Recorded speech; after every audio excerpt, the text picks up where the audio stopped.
Um, all right. Okay, let's kick it off. Let's get it Let's do going. it. Let's do it. All right. Thank you everyone for attending. Really excited to be presenting this with Ryan from Future Firm, as well as InvoiceSherpa. And we're going to be talking about the 10 steps to help clients collect cash faster. I mean, in normal times, cash is critical, but I think in these times, especially so. So quick bio on myself before I pass it off to Ryan. Um, I'm the co-founder and CEO of Relay. You may know me because I previously worked at a company called HubDoc as the marketing lead there. Yeah, we'll talk a little bit more about Relay, InvoiceSherpa, and kind of how it all connects together. Cool. And I'll just introduce myself briefly. So I'll be presenting on today's topic along with Youssef. And my name is Ryan Lazanis. I'm a CPA. I'm based here in Montreal, Canada. I founded a cloud accounting firm of my own in 2013. Prior to that, my accounting experience came from a pretty small traditional CPA firm here in Montreal. And I spent about 5-6 years there before heading into industry. Worked in industry for about 6 whole months, just really realized that kind of environment wasn't for me, and then decided to start a firm of my own. I never thought I would go back to public practice, but I was interested in the idea of making accounting easier for small businesses across Canada and leveraging technology to automate workflows, not only for the firm, but for clients as well, and really just create a more pleasurable accounting experience for these small businesses. So it was one of Canada's first cloud accounting firms, which started in 2013. Built a pretty streamlined, scalable model, and in 2018, my firm was acquired by a larger European corporate services firm. They were interested in the technology-forward approach, and I spent about a year transitioning things over to them. And in 2019, I founded my new venture called Future Firm, which essentially helps provide resources to firm owners and firm leaders who want to create an online, scalable, modern accounting firm of their own.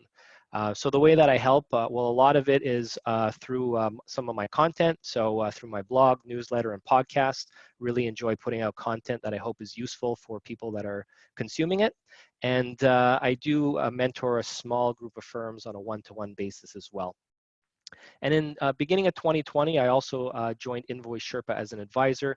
I'll share a little bit more of information about InvoiceSherpa later on in this presentation. So housekeeping, why don't I pass that over to you, Youssef? You're on mute though.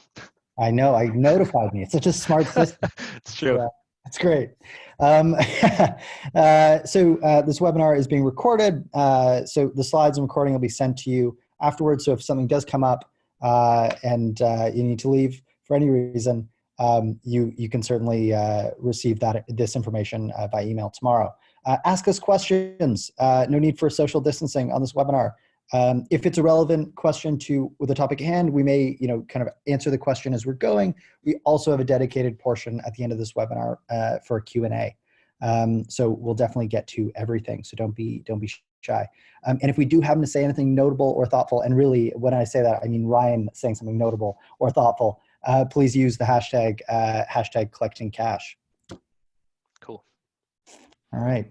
And so, I kind of alluded to it just as we were kicking off. It's like, cash is really critical, right? It's the lifeblood of a small business generally. And, in normal times, cash flow crises are really kind of the biggest challenge every small business owner faces. We're in a very unique set of times, as I think we've all heard, and every email that we all receive or send kind of mentions this in one way or the other. This is certainly like a Main Street recession. And small business owners have to do everything they can to, increase their cash position. And this is really like an opportunity to deliver value for your clients. Small business owners generally, yeah, they're value sensitive, they're price sensitive. But, when they're looking at things that are going to help them survive, you want to be on that list. And I know that for us, like when when this was all starting, we immediately got an email from our advisor saying, hey, here's all the government grants and here are all the things that we can help you with. And instantly, as we were kind of thinking like, okay, maybe there are things we could actually, remove from our expense list, they were instantly like, oh my God, they're adding so much value. We would never consider that, right? As an option, because it's important for our business. And so this is, while we all might be price sensitive at this point, it's really about delivering value. And this is certainly an opportunity to do that as an advisor. So I'll kind of take it over from here, and just to kind of follow on what Youssef was saying, that cash is tight for a lot of businesses out there, and for your clients, they're probably very, very tight with their cash right now. And what that means is that they're super value sensitive. And if you're not delivering that value, if you can't show them value up front, it's going to be very hard to kind of offer them different kind of services right now. So one kind of service offering that we want to really talk about a little bit about today, which I'll elaborate a little bit more later on, is how can we help increase your client's cash position? And if we could demonstrate that at the outset, that really provides true value for them in these times. So then it becomes a question of how can you help your clients inject cash into their business? So there's a few phases here, and anytime we want to try and inject cash into a business, well, phase 0 is really making sure we have up-to-date financials, right? Because if you want to move to phase 1, which was a lot of these government assistance programs that we're seeing that all accounting firms have had their head down with over the last month and a half or so, you really need to have your financials up to date. And like I said, what most of you have been busy with over the last month and a half or so are these government assistance programs, and that's been very helpful for a lot of business and a lot of your clients to help them survive and make sure that they have some liquidity right now. But what I want to look forward to is, what does phase 2 look like of cash injection, and how could we help? What are some of the other methods that we can look at to help inject cash into your clients' accounts, and how could we help them with that? And what I want to talk about today is speedy AR collections. How can we speed up the AR collection process? Because really, accounts receivable is just cash sitting on the sidelines. This is work that your clients have already performed.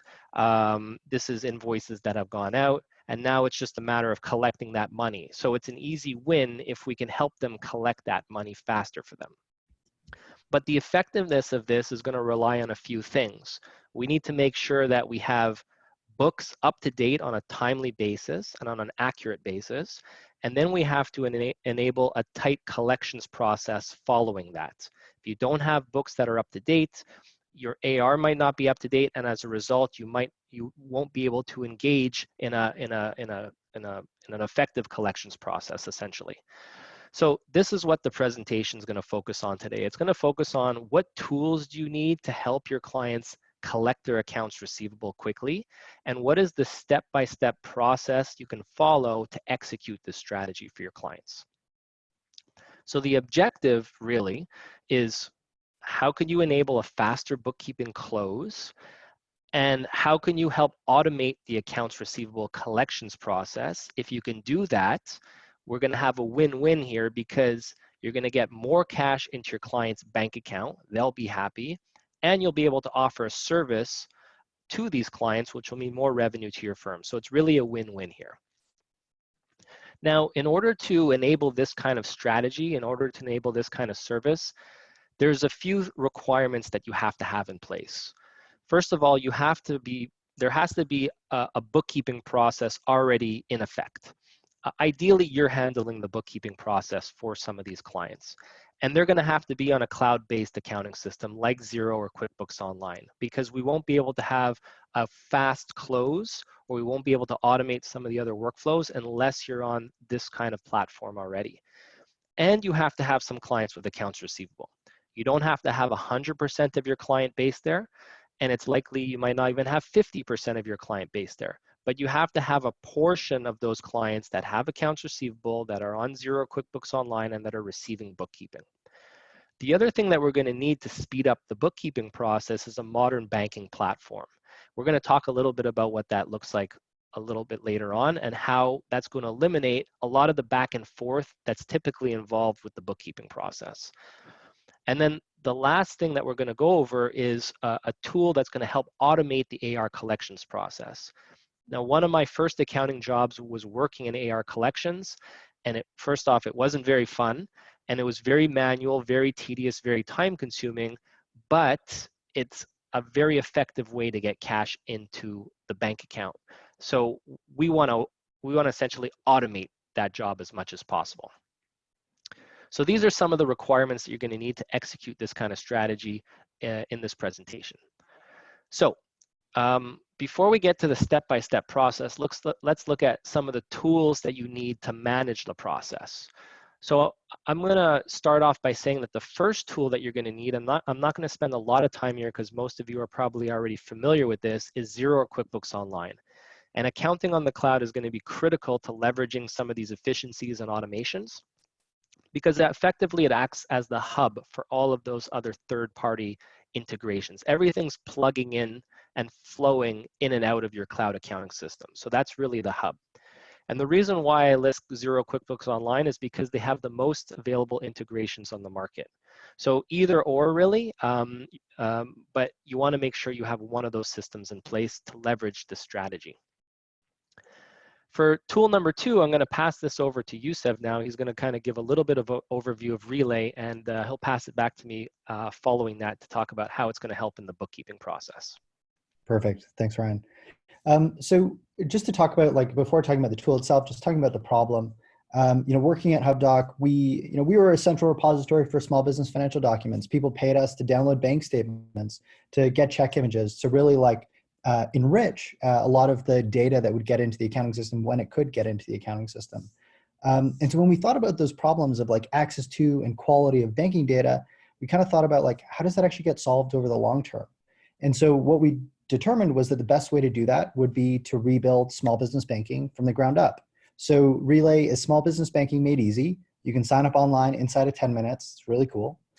It's also built with advisors in mind. So you can actually, you get your own Relay partner portal similar to QBOA or Xero HQ. And you can invite your clients and bundle in free banking for your clients. And then you get the benefit of reliable enriched bank feeds with Xero and QBO. So we're one of 15 banks, 15 in the US that actually does this and has a direct API connection. So it's super reliable. And then the quality of data that you get is and Ryan will kind of go through this, it's next level and really will help automate the bookkeeping process. And then lastly, we actually integrate into Xero and QBO to pull in unpaid bills and help kind of centralize and automate payables, which is pretty sweet. And all of this packages up together to help speed up the bookkeeping process. Cool. So, and just one comment I'll say about Relay, as I've learned a little bit more about the product, and this is a bit of a side note, but one of my most frustrating experiences is dealing with my bank and having a modern experience in the digital age. And I was really happy to kind of take a spin with Relay, especially when I was putting this presentation, helping put this presentation together. And this is really the way I think banking should be in 2020, especially from a business standpoint. So super happy to see that. And what's interesting for me and what I'm going to show all of you in a moment is how a modern banking platform like Relay could help speed up the bookkeeping close process, which is important if we want to have a tight collections process following that. So one of the things that I'll point out here is they have direct bank feeds. Now, when I ran my firm, I was super happy with cloud accounting software, but one of the most frustrating things about it was that the bank feeds were not reliable. They would break all the time. Getting your clients to reactivate those feeds was a pain in the butt. Anytime you have to go back and forth with your clients, there's slowdowns in the process, as most of you know. So what a direct bank feed does is it has a direct connection with the bank itself. There's no intermediary, and therefore you have a much more reliable connection with your cloud accounting system, and the data flowing in is much more reliable as well. Maybe some of you have had experiences with you think you've closed the month, and you go to do your final bank reconciliation, and you see, wait a second, something's not working, and then maybe all kinds of duplicate transactions have flowed in through the bank feed, or perhaps there's missing transactions that you have to figure out. This is a very time-consuming thing that shouldn't really be happening in 2020. So with a direct bank feed, and I think Relay is one of the few available in the US, you have a much more reliable connection. And why that speeds up the bookkeeping process, because you're eliminating your client from the equation and eliminating the back and forth that comes along with it. The other thing here is that we're starting to get higher quality data coming out of coming into your accounting system. And where we're going to see this as useful is when you have transactions that are not properly identified in Xero or QBO. Like if you're trying to reconcile a check or an e-transfer or a wire or anything along those lines, sometimes you're missing context that comes with the transaction. And what Relay is doing here is, like, if you can see on your screen on the right-hand side, we have a check. This is coming from Relay's platform, an example of a transaction for Henry's Hat Hut store for $25,000. We have a check image that we can pull out directly from Relay. But what's interesting is that this information is flowing directly into your accounting system. So instead of just saying check number, 1001, we have the vendor name, we have the memo, so the description for that transaction. We have a little bit more context about what this transaction is about. And as you know, as accountants and bookkeepers, the more context you have, the more you're able to handle this transaction reconciliation without your clients. So again, we're eliminating the back and forth that's required to handle the bookkeeping, again, resulting in a faster close. There's a partner portal. So I don't know, again, another frustration I would typically have when it comes to banking, if I actually needed to access some information from my client's bank account, getting that access is very difficult. You'd sometimes have to get their own credentials, which is usually not a great idea. Or you'd have to kind of go through some prolonged sign-up registration user process to get yourself a username. But here you can very easily get user access to your client's bank accounts with different levels of permission. And the partner portal just allows you to more quickly access your client's banking information, essentially. And you'll see there's a My Team tab there as well, which allows different team members to have on your firm to have different levels of access, which can sometimes come in handy. And the last thing that I'll go through here, I believe this is the last thing, but again, we have functionality that will provide even more context to certain transactions.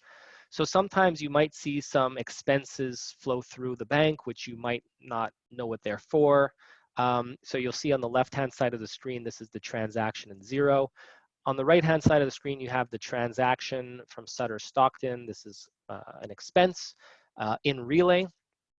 And it's it's looking at Sutter Stockton and pulling the merchant account category and pushing it through directly into Xero. So again, we have more context of what this transaction is, allowing us to cut down on the back and forth time once again with our client. So all this to say is that these features will help you close the books faster, and this is one of the main criteria for ensuring that we're going to help your clients collect their cash, their accounts receivable more quickly. The last tool that I want to go through before we get to the 10-step process of how you could deliver this service on your end is InvoiceSherpa. And really what InvoiceSherpa is it's an app that's going to help you automate the collections of accounts receivable. As I mentioned to you, I used to work in AR collections. I also said it wasn't very fun. I'll say that again. But it basically relied on constantly reminding people for payments. And you don't want to be annoying, but there's a little bit of a fine balance. But the more you remind, the higher the chance you're going to get paid. But you also have to take into account that you have to maybe customize your reminders sometimes because no two clients are the same. So I'll talk a little bit about how InvoiceSherpa handles that, but allows you to have a little bit of granularity about how you remind and who you remind and the kind of messages that you're sending out. So InvoiceSherpa is going to hook up to Xero and QBO. It's going to pull in all outstanding accounts receivable. It's going to pull in all the pertinent customer information as well. And after it's configured, it will then automatically remind those with delinquent or overdue sales invoices of payments. It will connect to a payment gateway so that once you know, your client's customers get the reminders, they can just click a button and pay on their screen. There's other kind of features as well that will help your clients collect their cash on overdue invoices, such as setting up payment plans. You can set up your clients on automatic payments. There's a customer portal for them to see all of their outstanding invoices and statements. So there's a variety of different things that we can do to help your clients collect their outstanding accounts receivable. But the gist of the app is to help automate that collections process. So at the end of the day, we have 3 tools here that are going to enable a strategy to help inject cash into your client's bank account. The first tool is Xero and QBO, which is the accounting hub. Relay is a banking platform that's going to enable faster bookkeeping, and InvoiceSherpa is a tool that's going to help us automate the collection of accounts receivable once those books are up to date. So let's take a look at what this process looks like. So the first thing we want to do is we want to make sure that we have Xero and QBO set up with Relay for direct bank feeds. So that's going to ensure that we have all of that banking information flowing into both of those platforms. So you can see in Relay here, it's showing that we have an active connection with Xero, and we can help manage the integration here if we need to. The next thing we want to do is we want to head on over to InvoiceSherpa, and we want to also activate the integration with either Xero or QBO. So here we have an example of InvoiceSherpa connected with QBO, and it's syncing to pull in all the outstanding accounts receivable invoices, as well as the customers associated with them. One of the most important steps here is making sure that we're setting up the reminder templates in InvoiceSherpa, because this is the basis of ensuring that you're automating that collections process. And what this is basically is we want to set up a series of actions that will automatically take place depending on the criteria that we define. And the way I like to look at these templates is, and in order to ensure effective collections, you want to make sure that you're sending the right type of message to the right kind of customer. And we can kind of put customers into, let's say, 3 buckets to keep it simple. We have customer A who are always delinquent, customer B who are sometimes delinquent on payment, and customer C who are never delinquent. So for customer group A who are always delinquent on their invoices, do we want to send them 1 invoice payment reminder every 20 days, or do we want to tighten that up with maybe messaging that's slightly more aggressive? Probably the latter. So what we would do here, and what you can see on the top of your screen, we have different actions. Those blue buttons are different types of actions. So we have reminders for when an invoice is ready. You can get an automatic reminder sent out from InvoiceSherpa. You could have thank you reminders, thank you messages that are sent out when an invoice is paid. You could have a reminder for payments that are sent out either by email or by SMS. So there's a variety of different actions that we could use here. And then it's just a matter of putting it into the appropriate column. So we have the green column here, which shows these are the actions that are going to take place before an invoice is due. So in the example on your screen, we have this is invoice ready email. We can click into the little pencil icon to craft the message and make sure the branding is appropriate. We have an example here where there'll be a reminder where an invoice is due in 15 days. And then in the red column here, we have actions that take place after an invoice is due. So 1 day after the invoice is due, send this message. 5 days after it's due, send this message, etc. So without taking too much more time on this step, we want to make sure that each customer group has the appropriate series of actions that are going to trigger depending on the criteria that we select. Once we do that, we want to make sure that we're assigning those customers in the Customers tab to the reminder template that we just set up. So you have all the customers that are showing in the left-hand column under Name, and under Customer Group column, this is where we're going to set up the different, this is where we're going to assign the different reminder templates. So like I said in the previous step, we might have Customer Group A template, Customer Group B template, Customer Group C template. We essentially want to just assign these to the to these customers to make sure that they're on the right reminder sequence. Once we set that up, we're going to head back to Xero QBO to essentially do the reconciliations, because now we just do the bookkeeping. You're already used to doing this. Here you have an example on your screen using Relay. Here's a wire transfer. Typically on the right-hand side of the screen in Xero, you would just see a description that says wire. However, the information is pushing from Relay to Xero in a more descriptive manner. So we have the name of the vendor. We even have the fee associated with it. We even have who initiated that payment. So again, the more context we have, the quicker we can tighten up and close that bookkeeping period. Now, once we've closed the books, what we want to do is, and just to go back on the previous step actually, what I would advocate for to make this as effective as possible is a weekly bookkeeping close. A monthly would perhaps be the minimum I would recommend, because if you think about it, if you have an invoice that you issue in May and you only close the books, let's say in June, well, that's not really helping your clients collect that cash quickly. So the more quickly you can close the books, the more timely the books are, the faster we can get into that collections process. So a weekly close is actually what I would recommend here. So then once we've closed those books, what I would suggest here is to get your client involved in the process and get them an aged AR report for them to approve. Say, okay, Mr. or Mrs. Client, we've closed the books. The automations from InvoiceSherpa, they're going out tomorrow. I need you to sign off on this and just make sure that everything looks okay on this aged AR report, and that nothing here looks like it might have been paid already. I'll give you an example. Sometimes, your clients might have a check lying on their desk, so that would not have been caught in the reconciliation process. So you want to make sure you just have your clients spot checking this and saying, okay, that looks good. And then following that, the automated reminders would go out from InvoiceSherpa. This is an example of what a reminder email would look like. You can change the color scheme, the branding, obviously the messaging as well. So each action in that template, you can customize the look and feel of this. And you can see here there's a pay invoice button. And upon clicking that, this would sync with the payment gateway that you might have set up in InvoiceSherpa.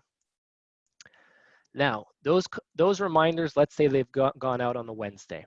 What I would then recommend is going back into Xero QBO and reconciling the books 1 to 3 days after the previous step. The reason for that is because we want to take into account payments that might have come into the bank account.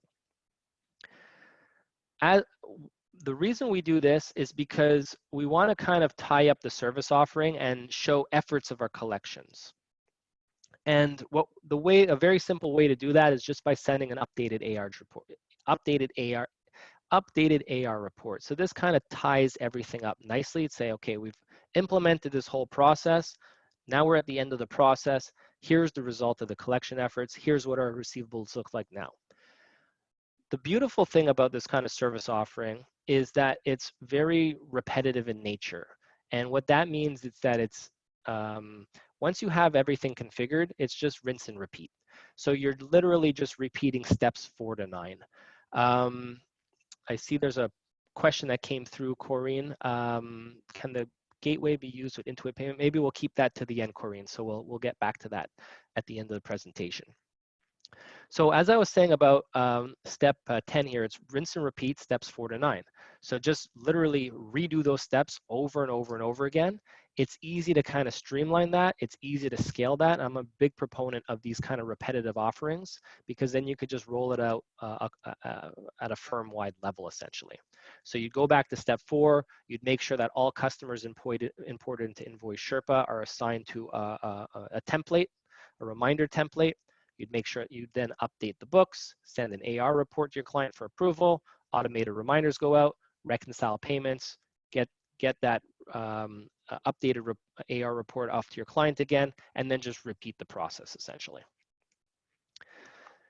The last thing I want to go over here before we kind of get to the Q&A is packaging and pricing this service. And we're not going to spend a whole lot of time here. but I'm personally a very big proponent in a subscription model. Being able to offer and deliver value on a recurring basis and tie that with a monthly price. And typically in that monthly price, you want to have three different components. The first component is what's the technology involved, and you take that technology and you bundle it into your price. The second component is what are the services or scope of work, and what does that look like? And then third, if there's a support component, if clients are able to come to you for questions that they might have on an ongoing basis. So here what we have are two tools essentially, Relay and InvoiceSherpa, that you'd bundle into the plan. What I would then suggest is having a part of the service that entails setting up and configuring the apps and making sure everything's properly integrated, and then managing them on an ongoing basis, because you'll need to have access to the apps and you'll need to be the one quarterbacking everything. From a receivable collection process, I would also recommend putting a threshold on the number of AR items that you handle each period, because that this number increases, there's likely more management that's required. Perhaps you're setting up new invoice templates in InvoiceSherpa. Obviously, you probably have more bookkeeping to do as well. So you'd put a threshold on the number of AR items that you handle per period. Is it 100 sales invoices, 200 sales invoices? Like, it's up to you to define. And then one thing I would highly recommend is upselling a premium to switch from monthly bookkeeping to weekly bookkeeping. And the pitch here is really like, it's not about doing the books faster, it's about how can we help you get your cash faster. So we're happy to keep you on monthly bookkeeping if you like, but if we can move you to weekly bookkeeping, there's this additional value that you're going to get out of it, and as such, I could charge a premium to switch you to weekly. So that's just kind of the gist of how I would package and price this service offering, and really make sure it's bundled into a fixed monthly price. So I'm not sure how we're doing on timing here, Youssef. I don't know if I went fast or slow, or how we're looking here, but happy to go through a Q&A, or if I maybe missed anything, feel free to interject. But yeah, so that just about does it on my end. Sweet. Yeah, we've got plenty of time. We've got a couple of questions there. I just one thing as you're going through that pricing and packaging slide, especially since a lot of clients of firms are kind of struggling right now. Like how do you think about, like, if you're able to move someone from monthly bookkeeping to weekly bookkeeping, certainly you're going to deliver more value, right? Over the long run, you're going to help them improve their cash position. But maybe this client is struggling a little bit already. How do you kind of position that given the current environment? Yeah, that's a very good question. And I think really it comes down to a case-by-case basis, because we want to make sure that we're not also jeopardizing your client as well, right? Like, you're in the best position to know like what your client can and can't afford, right? So like, if they can't afford like a Rolls Royce, like we're not going to like try to sell them that, you know what I mean? But if we're confident about what we're able to deliver to them, and we know that like we're going to be able to help them like manage their cash better and get cash into their account, like, I think it's up to providing the client with options, and say, look, we know this is your cash position, and I'm a big believer in options pricing, and saying, look, here's the range of options that we can provide, right? Like, we can do this, we can keep you on monthly bookkeeping, we could have like maybe a more scaled back approach to how we might handle the service, and like these are the pros and cons, and then we could also do this is more the silver option. Maybe we speed up the bookkeeping process slightly.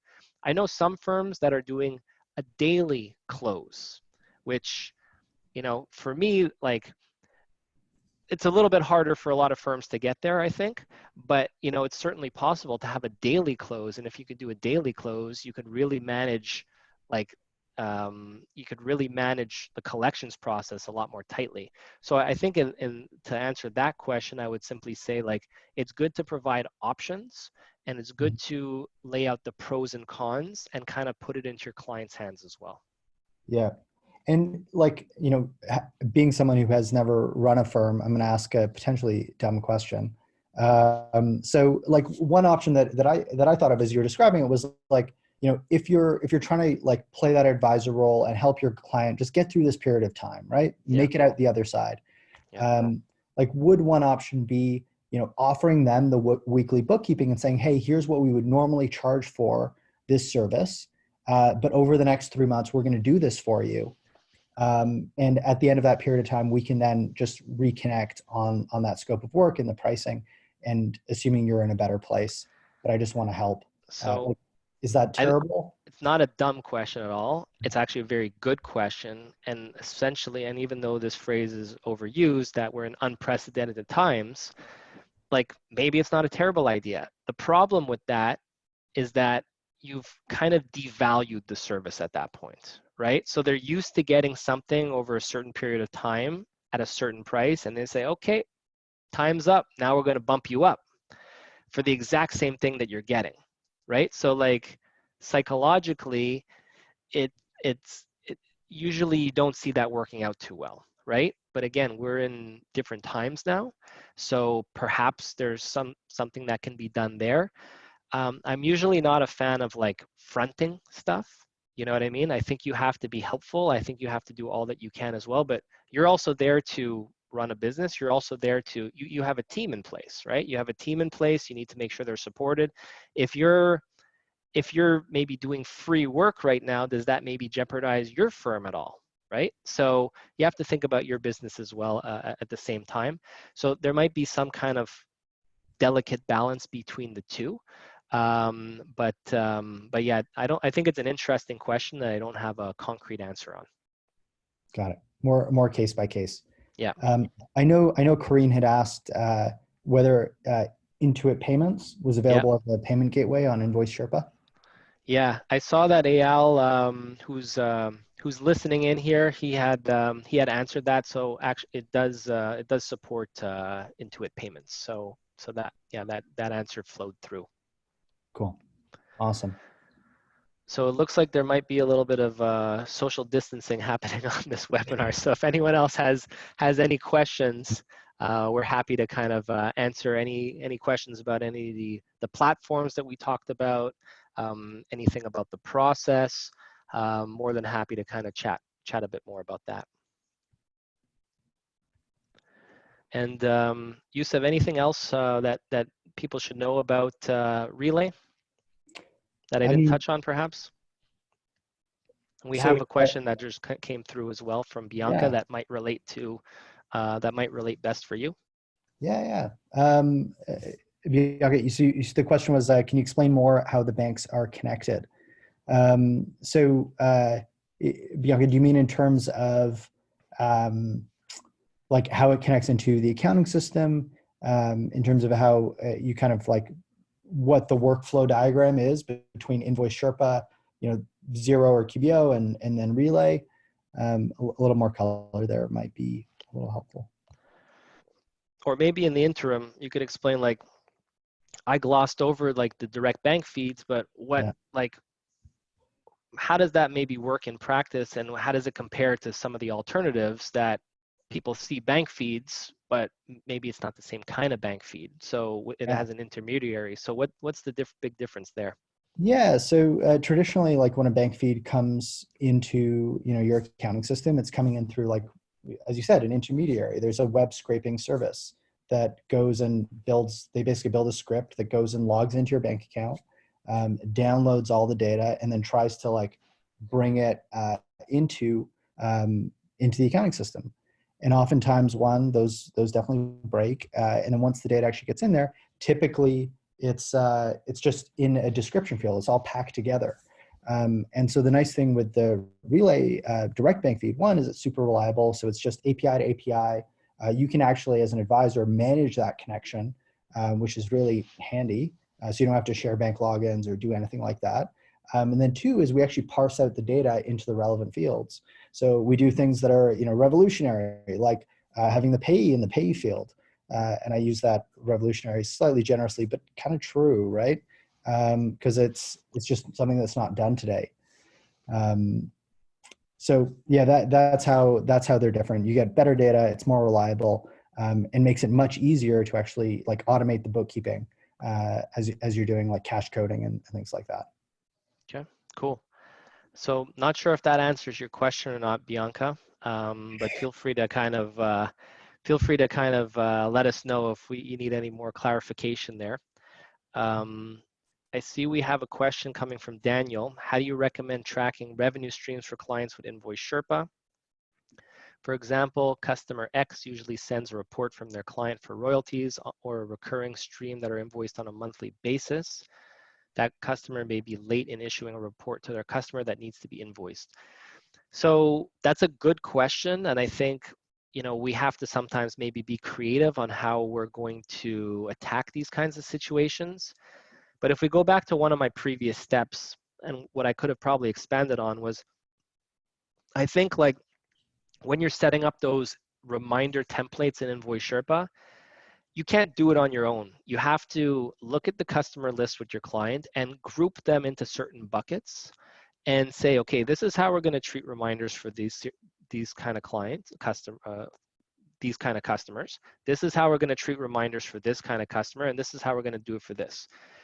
Sometimes you might have some anomalies, like you might be suggesting in this instance, where they'd have a particular customer might have their own unique reminder sequence that's handled in a particular manner. So, and this is another thing that might play into your pricing and packaging is how many reminder templates can you set up? Like in the bronze plan, maybe you're going to say, I'm going to set up 3 reminder templates with you, and it's going to be for customer group A, B, and C. But in your gold option, you might have like 10 reminder sequences, right? And you can have like the typical reminder sequences plus like ones that are dedicated to some of the larger clients that might need some more tailored messaging. So that it might be an example that I don't have a specific answer for how we would handle it in that situation, other than there's a conversation with the client to identify those kind of anomalies and making sure that we're setting up the sequence in a way that makes sense for those kind of clients. So hopefully that provides a little bit of insight there. And then we have another question from Mike. Good to see you here, Mike. So and this is going to be for you, Youssef, and I'm interested in this as well, by the way, being from Montreal. So what does the Canadian rollout timeline look like for Relay? So originally we were planning on Q4 of this year. We're still kind of cautiously optimistic about that. Naturally, all the recent changes have made things less certain. So either it will be Q4 of this year or Q1 of next year. We can't wait to be live in Canada. That is for sure. Okay, I'm looking forward to it as well. Please let me know, Youssef. I will. Sweet. All right. I think that, I mean, looks like we've attacked these questions here. If pass it over to you, Youssef. I'm putting it into your court. Yeah, all good, man. Cool. Thank you. I think unless there are other questions. Okay, cool. Thanks, Cheryl. Awesome. Thank you so much, everyone, for attending. And thank you, Ryan, for providing, basically doing most of the work here. So that was awesome. There's a lot of stuff happening in the background, so don't put it all on me. And I hope you all have a wonderful Thursday, rest of your Thursday, and we'll send the recording and slides tomorrow. So thanks so much. Thanks, everyone. All right. Bye-bye.